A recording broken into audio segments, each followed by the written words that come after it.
Savoir ce que l'on veut, ça peut être utile.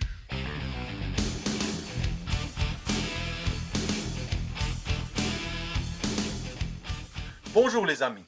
En ce mercredi 27 mai 2020, je vous propose l'histoire d'un homme aveugle de naissance que vous trouverez dans le livre de Marc, au chapitre 10, les versets 46 à 52.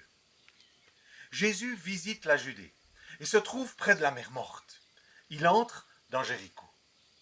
Comme d'habitude, une foule importante l'accueille et attend de lui des miracles, des guérisons et des paroles d'espérance.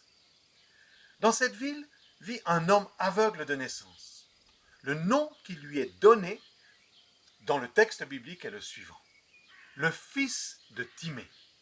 Car en hébreu, le préfixe bar signifie fils de, Bartimée. Son handicap était tellement dégradant que ses parents et la société environnante n'avaient pas jugé bon de lui donner un prénom. Sa vie misérable se réduisait à la survie par la mendicité. Son seul bien se composait d'un manteau afin de diminuer les morsures du froid durant les nuits. Sa survie se trouvait dans la miséricorde et la charité de la population. C'est alors qu'il entend le brouhaha de la foule qui accueille Jésus.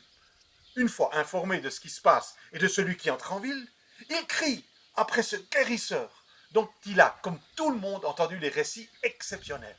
Il crie fort, de plus en plus fort.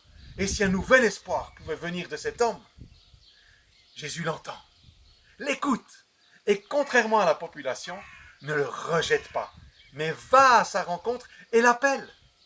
Le texte nous dit que sans aucune hésitation, Bartimée se leva d'un bond, abandonnant son bien, son manteau, et alla rempli d'espérance à la rencontre de ce Jésus.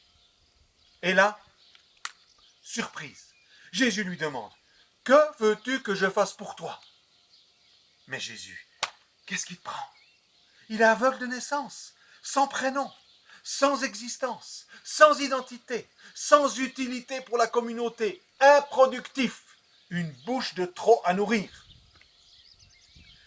Il n'est personne à cause de cet handicap, voué à la mendicité. Tu ne comprends pas son besoin? Pourtant, une fois de plus, Jésus sait ce qu'il fait. Il n'intervient pas sans demande. Combien de fois as-tu été déçu après avoir fait quelque chose pour quelqu'un qui te semblait évident vu la situation, et tu te retrouves sans reconnaissance, sans merci, parfois même avec des reproches. Pourtant, les besoins étaient criants d'évidence. Jésus permet à Bartimée d'exprimer ses attentes, ses besoins ressentis, ce que lui veut, désire profondément.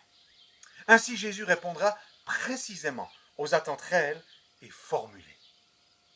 As-tu déjà formulé clairement tes attentes, tes besoins à quelqu'un, à Jésus? Ou préfères-tu ne rien demander afin de n'être redevable en rien à personne? Jésus est prêt, tout comme ce jour-là à Jéricho, à intervenir en ta faveur. Comme pour Bartimée, il t'appelle, t'invite à quitter tes sécurités, pour Bartimée, son manteau, et d'aller à sa rencontre. Même si ton besoin d'aide et de secours est vrai, crier sur place sans réelle volonté de changement risque bien d'être insuffisant. Lève-toi, réponds à son appel avec précision et formule tes attentes. Ensuite, reconnaissant, reçois ce que son amour t'offrira. Aujourd'hui, cette semaine, Jésus passe vers toi. Que vas-tu faire? Bonne semaine et à dimanche.